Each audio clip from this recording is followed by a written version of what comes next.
Bienvenue dans cette deuxième session d'enseignement biblique qui porte sur le thème « Le royaume de Satan exposé ». Avant de prendre le point à l'ordre du jour, nous allons rappeler quelques grands points en rapport avec la session d'hier qui portait sur l'origine de Satan et sa position initiale devant Dieu. À l'origine, Dieu a créé un chérubin qui s'appelait Lucifer. Et dans sa condition initiale, il avait trois fonctions. À savoir, Lucifer était un prophète, selon Ézéchiel chapitre 28, le verset 12. Et quand on parle de prophète, la Bible ne veut pas dire simplement celui qui prédit l'avenir, mais aussi un être ou une personne qui a la capacité de discerner la volonté de Dieu. Et nous avions dit que Satan, ou Lucifer à l'époque, avait cette capacité de connaître et de discerner la volonté de Dieu. Et nous avons fait une application pour un croyant qui se retrouve dans la confusion et qui n'arrive pas à connaître la volonté de Dieu spécifique par rapport à sa vie. Nous avons tiré une sonnette d'alarme que c'est un danger et c'est un signe qui montre que vous êtes sous les attaques diaboliques. Car la connaissance de la volonté de Dieu pour un croyant, c'est la clé de sa réussite. La deuxième fonction que Lucifer assumait dans sa position initiale, c'est tout simplement la sacrificature. Lucifer était un sacrificateur. C'était un chérubin qui avait la fonction de conduire les cultes de Dieu. Et du fait de sa position de sacrificateur auprès du trône de Dieu, il jouissait d'une communion parfaite avec l'Éternel. Et la deuxième application que nous avons tirée pour nous les croyants, c'est que si vous êtes un croyant et vous vous retrouvez dans une position où votre communion avec le Seigneur est coupée, rompue, pour plusieurs raisons, c'est que vous devez comprendre que Satan est en train de vous mettre sous son emprise. La troisième fonction que Lucifer assumait lorsqu'il était dans le royaume des cieux, Lucifer était un roi. Et quand on parle de roi, on voit l'onction qui reposait sur lui parce que la Bible dit dans Ézéchiel qu'il était un chérubin oint. C'est le seul ange qui a une onction sur lui ou qui avait l'onction sur lui. Et par là, nous avons compris que la royauté de Lucifer s'est résumée dans sa capacité à donner des ordres. Donc, c'était un chérubin qui avait d'autres anges sous son ordre. Et c'est pourquoi, lors de sa rébellion dans Apocalypse chapitre 12, il a emporté tous les anges qui étaient sous son ordre. Par là, nous allons faire une troisième application. Nous avons une catégorie de croyants qui n'ont pas la capacité de chasser des démons, qui n'ont pas la capacité de donner des ordres à des esprits impurs, qui n'assument pas le rôle de roi dans leur vie. Parce que la Bible dit que nous sommes des rois et des sacrificateurs. Donc cette capacité de donner des ordres, de commander des choses, et que les choses puissent obéir à notre commande, à notre parole. Si vous n'avez pas cette capacité, comprenez que vous êtes sous l'emprise du diable. Psaume 69 dit que ton Dieu ordonne que tu sois puissant. Mais la faiblesse est l'un des signes que vous êtes sous l'emprise du diable. Là, c'était juste pour rappeler par rapport à ce que nous avions tenu hier comme session. Alors, nous allons parler aujourd'hui de 4 choses, ou de 3 choses si nous avons assez de temps. Nous allons parler de le caractère du diable. Deuxième chose, nous allons parler où se trouve le trône du diable. Et la troisième chose, nous allons parler de 4 puissances sataniques qui régissent le royaume du diable. Directement attaquons avec le premier point. Quels sont les caractères de Lucifer? Je préfère appeler le diable ici Lucifer parce que c'est important. Les caractères de Lucifer. Après sa chute, Lucifer a pris plusieurs noms qui révèlent son caractère et sa mission auprès des hommes. La Bible mentionne au moins 8 noms en rapport avec Lucifer. Donc la Bible nous révèle 8 aspects de Lucifer. Et ces 8 aspects nous donnent ses missions ou ses fonctions, ou nous révèlent encore sa nature auprès des hommes. Alors, allons-y. Le premier nom que la Bible donne à Lucifer, c'est le serpent ancien. Genèse chapitre 3, le verset 1, et Apocalypse chapitre 12, le verset 9.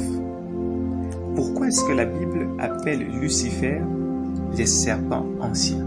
Ce nom révèle tout simplement les caractères séducteurs qu'avait le serpent. C'est que vous devez comprendre, le premier caractère de Lucifer, c'est la séduction.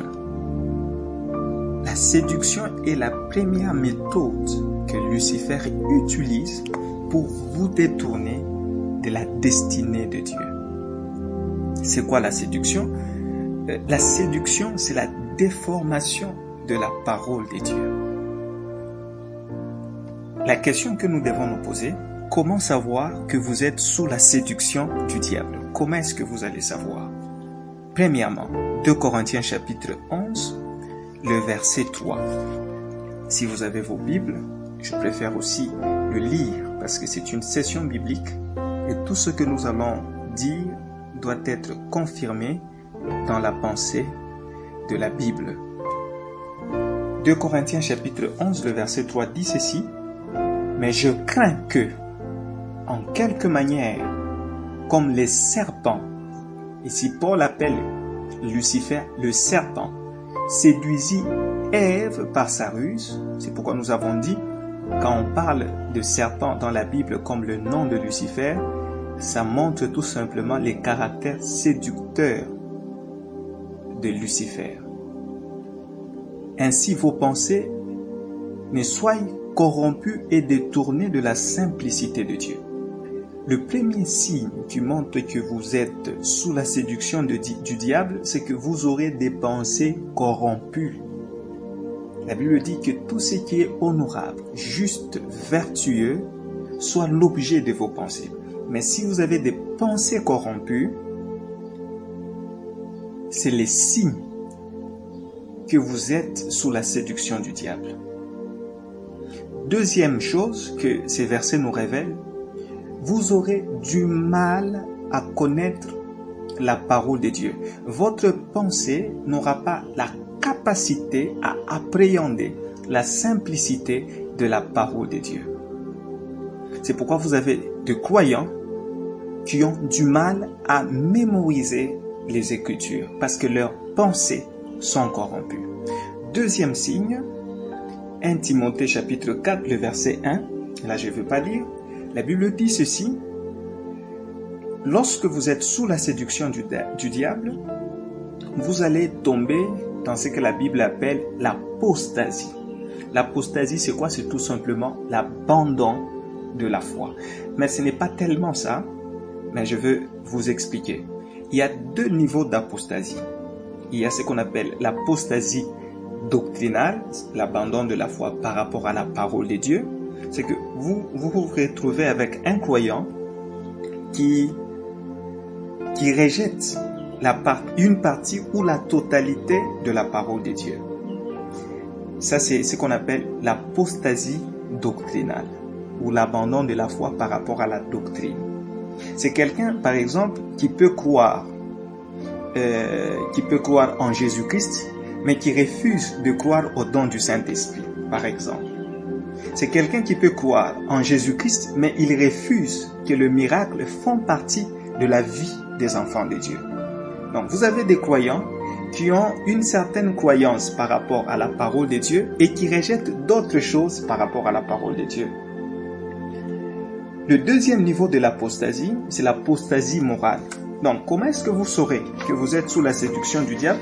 Lorsque vous êtes soit dans l'apostasie doctrinale, je viens de l'expliquer, ou encore vous êtes dans l'apostasie morale. C'est lorsque un croyant qui peut confesser toute la parole de Dieu dans sa bouche, mais qui est esclave du péché. Ésaïe chapitre 29, le verset 13. Donc c'est quelqu'un qui vit une vie liée au péché.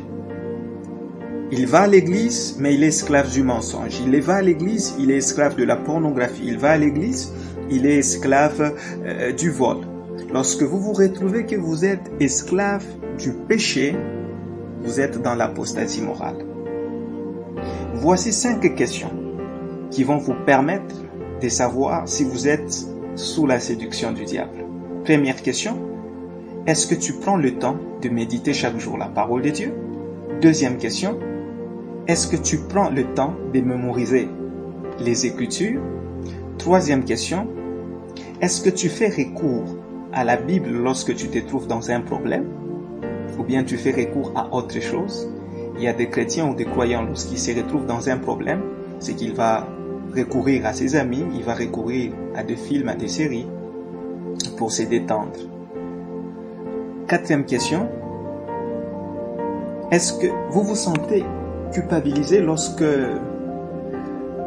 vous mentez? Parce que nous avons des chrétiens qui peuvent mentir et ne pas sentir la culpabilité en eux. Et la 5e question, est-ce que vous vous réjouissez à écouter la parole de Dieu? Il y a des chrétiens ou des croyants. Écouter la parole de Dieu, pour eux, c'est un fardeau, c'est ennuyant.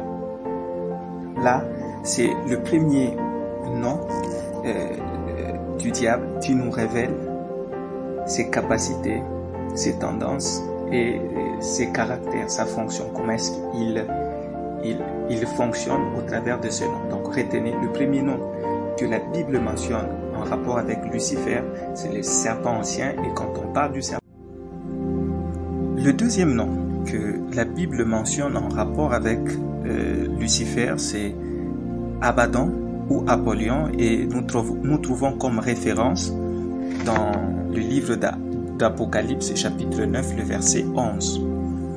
Apollyon ou Abaddon veut dire destruction ou destructeur. Donc le deuxième caractère de Lucifer, c'est la destruction.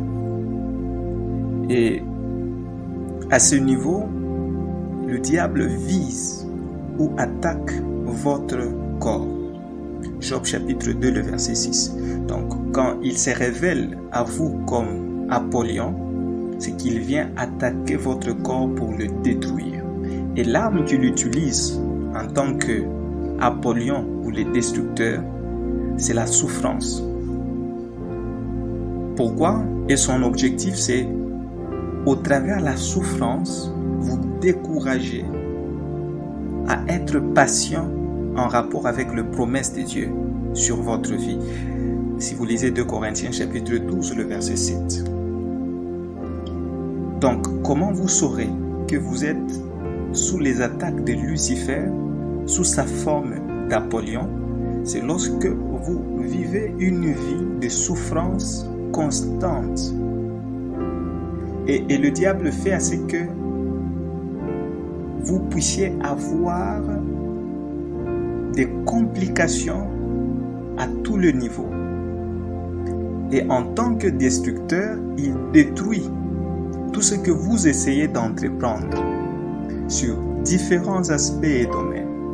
Il détruit vos relations, il détruit vos études, il détruit votre famille et par conséquent, il vous met dans un état de souffrance constant. Si votre vie se retrouve dans une situation où vous vivez la souffrance, premièrement sur l'aspect physique, ou dans votre famille, l'un de vos proches se retrouve toujours sous l'emprise de maladie, comprenez qu'il est en train de subir les attaques de celui qu'on appelle Apollyon, le destructeur. Et au large, si le diable détruit, où vous sentez qu'il y a une force destructrice qui est en train de souffler dans tout le domaine de votre vie, vous devez tirer attention, vous avez besoin de la délivrance. Donc là, c'est le deuxième nom que la Bible mentionne et qui nous révèle son caractère. Le troisième nom, on le trouve dans Jean chapitre 12, le verset 31. C'est tout simplement le prince ou le chef de ces mondes. Ces noms révèlent que Lucifer a le pouvoir sur le système mondial. Et en tant que le chef ou le prince de ces mondes, Lucifer veut contrôler votre volonté et la soumettre à lui. Et comment est-ce qu'il peut parvenir à soumettre votre volonté? Parce que c'est un chef. Et tout chef doit avoir une position où il domine sur la volonté des autres. Il soumet votre volonté à lui lorsqu'il sème dans votre cœur l'orgueil. Parce que l'orgueil, c'est la sémence qu'il a fait chuter. Et en sémant en vous l'orgueil, il soumet directement votre volonté à son règne. Il vous détache de la pensée de Dieu. Il vous coupe de toute grâce de Dieu. Parce que la Bible dit que Dieu fait grâce aux humbles. Alors, l'orgueil peut se manifester dans votre vie sous 5 aspects. Le premier aspect de l'orgueil, on appelle ça l'orgueil des races. C'est pourquoi tirez attention quand vous avez un langage du genre « nous le noir, nous le blanc ». C'est l'orgueil des races. Il y a l'orgueil des tribus. Il y a des personnes qui exaltent leur tribu. Je vous mets à défi, lisez toute la Bible, vous ne verrez jamais Jésus se décrire comme étant juif. Mais par contre, il s'appelle fils de l'homme. Vous allez voir qu'il y a des gens qui exaltent leur tribu. Je n'ai pas dit que nous devons être contre nos tribus, mais il y a des gens qui exaltent leur tribu. Quand vous êtes sous l'orgueil des tribus, vous aurez tendance à le faire. Il y a ce qu'on appelle l'orgueil social. C'est regarder votre position sociale et mépriser les autres. Il y a l'orgueil intellectuel. Il y a des personnes, du fait de leur licence ou diplôme, ils se voient au-dessus des autres. Bien sûr, il y a aussi l'orgueil spirituel. Ça, ce sont les aspects que peut prendre l'orgueil dans votre vie. Et lorsque cette forme de choses se révèle dans votre cœur, ou vous sentez qu'il y a l'un des aspects de l'orgueil dans votre cœur, comprenez que vous êtes sous l'influence du prince de ces mondes. Et le quatrième nom que la Bible nous révèle, c'est le diable. Le quatrième nom du Lucifer, c'est le diable. Apocalypse 12, le verset 10.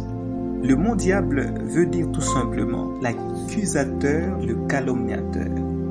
L'accusateur ou bien le calomniateur. Dans Zacharie chapitre 3, le verset 1 à 7, la Bible nous révèle une scène inédite où dans le ciel, il y avait le souverain sacrificateur Josué qui se tenait debout devant Dieu, mais à côté de lui, il y avait le diable, l'accusateur,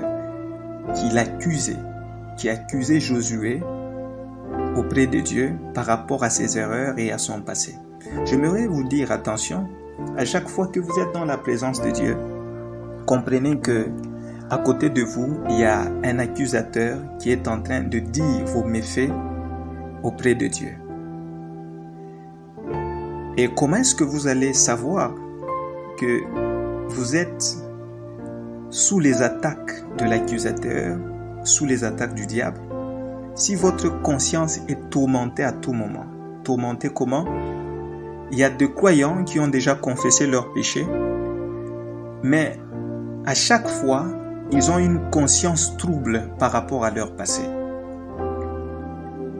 Si vous avez une conscience toujours troublée, lorsque vous vous êtes déjà repenti, comprenez que le diable est en train de vous accuser et vous avez besoin de la délivrance. Si vous manquez la paix du cœur, vous ne sentez pas en paix avec le Seigneur, vous ne sentez pas la liberté d'aller vers le Seigneur, il y a toujours quelque chose qui vous dit vous n'êtes pas digne d'aller vers le Seigneur, comprenez que c'est une forme d'attaque que le diable est en train d'exercer sur vous. Le cinquième nom que la Bible révèle par rapport à Lucifer, c'est dans 2 Corinthiens chapitre 4, le verset 4. On l'appelle le Dieu de ce siècle. Lucifer est présenté comme un Dieu qui règne sur une catégorie de personnes. Remarquez, le terme siècle veut dire âge. En d'autres termes, Lucifer est le Dieu de cet âge dans lequel nous sommes.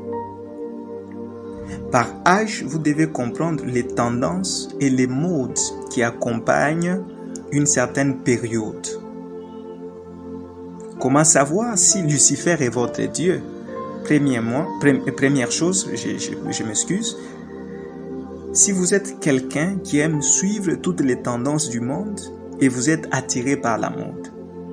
Si vous êtes du genre, vous avez besoin de la délivrance parce que Lucifer c'est votre Dieu. Deuxième signe qui montre que Lucifer est votre Dieu en tant que le Dieu de ces siècles, c'est que l'évangile pour vous sera toujours voilé. C'est qu'il y a des gens qui n'arrivent jamais à comprendre la simplicité de l'évangile. Ils ont difficulté à appréhender et à comprendre les révélations de Dieu dans les évangiles. Ce sont des signes qui montrent que Lucifer est votre Dieu. Le sixième nom en rapport avec Lucifer et que la Bible nous donne, c'est dans Éphésiens chapitre 2, le verset 2. Le diable ou Lucifer est appelé le chef de l'autorité de l'air. Ce nom nous révèle la sphère où le diable contrôle la terre, c'est l'air. Et Éphésiens 2, le verset 2, nous révèle que de par cette position, le diable est en train d'inspirer la désobéissance dans les cœurs des hommes. Donc, lorsque le diable est présenté comme le chef de l'autorité de l'air, le signe qui marque que vous êtes sous son emprise et son mystère, c'est que vous allez vivre dans la désobéissance à 2 niveaux. Parce que la désobéissance, nous devons le prendre à 2 niveaux. Il y a ce qu'on appelle la désobéissance au niveau de la loi, c'est que c'est quelqu'un qui ne vit pas dans l'application de la parole de Dieu. Ça, c'est la désobéissance au niveau de la loi. Il y a aussi la désobéissance au niveau des supérieurs qui sont sur la terre. Tous ici, nous avons des supérieurs, que ce soit dans la famille, que ce soit dans la société ou à l'église ou à l'école. Vous allez voir qu'il y a des gens qui prétendent être de bons croyants, mais qui n'aiment pas obéir à leurs supérieurs de l'église, à leurs supérieurs de l'école ou à leurs supérieurs de la famille. Ce sont des signes que vous avez besoin de la délivrance si vous êtes désobéissant, soit au niveau de la loi ou soit au niveau des supérieurs ou des autorités qui nous encadrent à différents niveaux. Septième nom, qui révèle aussi les caractères du diable. Donc, le sixième nom révèle que le diable, c'est quelqu'un ou c'est un être ou c'est une entité qui aime la désobéissance. Le septième nom, le diable est appelé l'adversaire ou Satan. Donc Lucifer, quand on parle de Satan, Satan veut dire l'adversaire, l'opposant. 1 Pierre chapitre 5, le verset 8. Donc ces noms nous révèlent que Lucifer a une simple mission auprès de vous, c'est s'opposer à votre progression. Si vous vous retrouvez que votre vie stagne, votre vie spirituelle stagne, vos études stagnent, votre vie relationnelle stagne, c'est que Lucifer se présente à vous comme Satan. C'est qu'il prend plusieurs formes en fonction de la mission qu'il veut opérer auprès de vous. Il devient Satan lorsqu'il cherche à s'opposer dans votre vie. Il vous bloque pour que vous ne puissiez pas évoluer. Et cela se révèle par plusieurs types de rêves. Vous rêvez que vous montez une montagne sans jamais arriver au sommet. Vous rêvez monter des escaliers sans jamais y parvenir. Vous rêvez toujours en train d'étudier. Ce sont des signes que Dieu vous montre que Satan s'est déjà tenu au devant de vous comme étant l'adversaire, l'opposant, et vous avez besoin de la délivrance. Le 8e nom, qui est un nom très révélateur par rapport au caractère de Lucifer, se trouve dans Matthieu 12, le verset 24. On l'appelle Belzéboul. Belzéboul. Je ne saurais pas donner tous les détails par rapport à ces noms parce que à lui seul ces noms peut faire office d'une session biblique. Mais retenez, à l'origine, Belzéboul, c'est le seigneur de mouches, le seigneur de mouches. Pourquoi est-ce que on appelle Satan le seigneur de mouches? Il y a au moins 2 explications bibliques. Mais je veux m'arrêter ici par rapport à ces noms pour parler maintenant du royaume de Satan. Nous allons maintenant attaquer la 2e question de notre session, à savoir où se trouve le trône de Satan. Mais avant d'y répondre, nous allons faire une récapitulation importante en rapport avec les caractères, les différents caractères de Satan. Lucifer attaque 4 dimensions de votre personnalité. Tout être humain est composé de 4 dimensions très importantes pour son épanouissement et sa progression ou son avancement. La première dimension de votre personnalité que Lucifer attaque, c'est votre pensée. Il utilise la séduction par le mensonge pour contrôler vos pensées. Ainsi, le premier signe qui manifeste que vous avez besoin de la délivrance, c'est de regarder le type de pensée qui vous traverse. Il y a des gens qui ont toujours des pensées négatives, de pensées suicidaires, de pensées liées à la peur. Ce sont des signes que cette personne a besoin d'une délivrance parce qu'elle est sous l'emprise ou sous les attaques du diable. La deuxième dimension de votre personnalité que le diable attaque, c'est votre corps. Par corps, nous voyons tout ce qui est du domaine matériel et physique. Il utilise la souffrance pour détruire tout ce qui est matériel dans votre vie. Il détruit vos relations, il détruit vos études, il détruit vos finances. La troisième dimension que le diable attaque dans votre vie, c'est votre volonté. Vous avez une volonté soumise à Lucifer lorsque il sème en vous les 5 aspects de l'orgueil que nous avons mentionnés. Donc si vous avez cette sémence de l'orgueil dans votre cœur, c'est que votre volonté est soumise au diable. Et la 4e dimension de votre personnalité que le diable attaque, c'est votre conscience. Si vous n'avez pas une conscience tranquille, une conscience en harmonie avec le Seigneur, le diable utilise l'accusation pour vous soumettre à lui. Et de cette manière, il vous contrôle. Maintenant, parlons de la 2e question. Où est-ce que le trône de Satan se trouve? Pour répondre à cette question, nous allons d'abord démentir un argument que nous avons peut-être écoutées dans des témoignages à gauche et à droite, ou des affirmations de certains serviteurs de Dieu, peut-être par ignorance. Certains disent qu'il y a 7 ciels. Il n'y a jamais eu 7 ciels dans la Bible. La Bible dit qu'il y a 3 ciels. Donc si vous entendez quelqu'un vous parler de 7 ciels, c'est tout simplement un mensonge ou une séduction. 2 Corinthiens 12, 2 à 4 révèle qu'il y a 3 ciels. Paul décrit qu'il y a 3 ciels. Le premier ciel, c'est ce que Genèse chapitre 1, le verset 15 nous révèle. C'est tout simplement le firmament.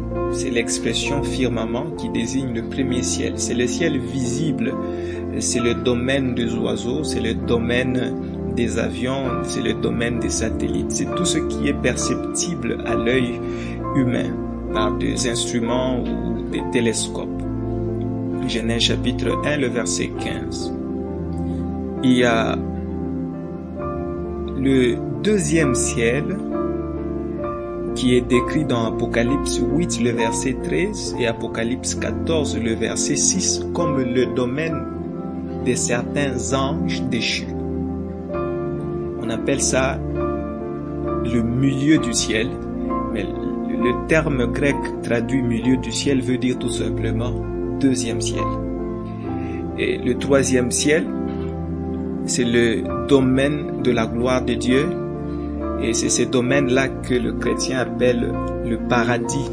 Luc 23, le verset 43. À savoir qu'il y a une différence importante entre le royaume de Dieu et le paradis. Ça, ce n'est pas notre notion, mais c'est important de le mentionner. Et par là, vous allez comprendre qu'il y a le ciel firmament que nous voyons, le deuxième ciel qui est le domaine des anges déchus et le troisième ciel qui est le domaine de Dieu. Alors, le trône de Satan se trouve au deuxième ciel. Lisons un texte qui va le confirmer. Éphésiens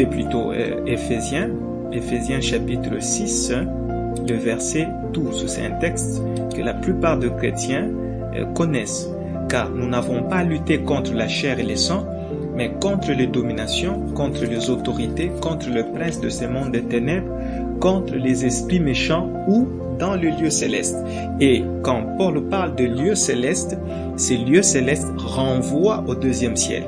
Deuxième texte, vous pouvez lire l'histoire de Daniel, Daniel chapitre 10, où l'ange Gabriel lui dit qu'il a été retenu au deuxième ciel par le prince de ténèbres. Donc vous allez comprendre que le trône de Satan est dans le ciel, et précisément où? Dans le deuxième ciel. Donc Satan ne se trouve pas sous vos pieds, c'est un mensonge. Satan ne se trouve pas sous la terre, mais Satan dirige le monde à partir du deuxième ciel.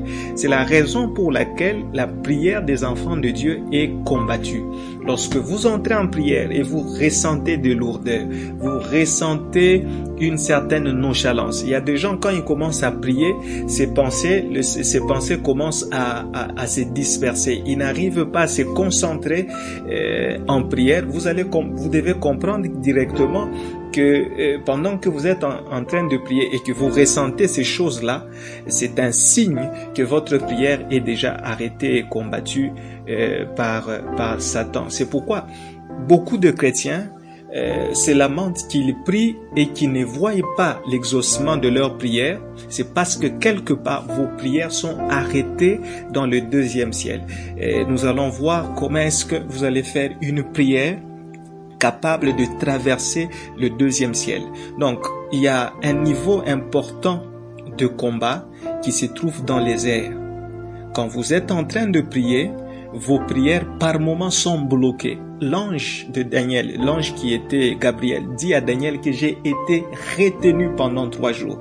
Si le diable peut retenir Gabriel pendant 3 jours, que dire de vos prières? C'est important de savoir où se trouve le trône de Satan, parce que ça vous recadre par rapport à la position ça recadre de votre position par rapport à vos prières. Donc vous devez être souple quand vous faites une prière, Ne pensez pas que la prière monte directement, la prière subit des combats. C'est pourquoi Paul dit que nous sommes en train de combattre dans le lieu céleste. Ça, c'est important. Nous allons maintenant parler du royaume de Satan. Nous allons parler du royaume de Satan.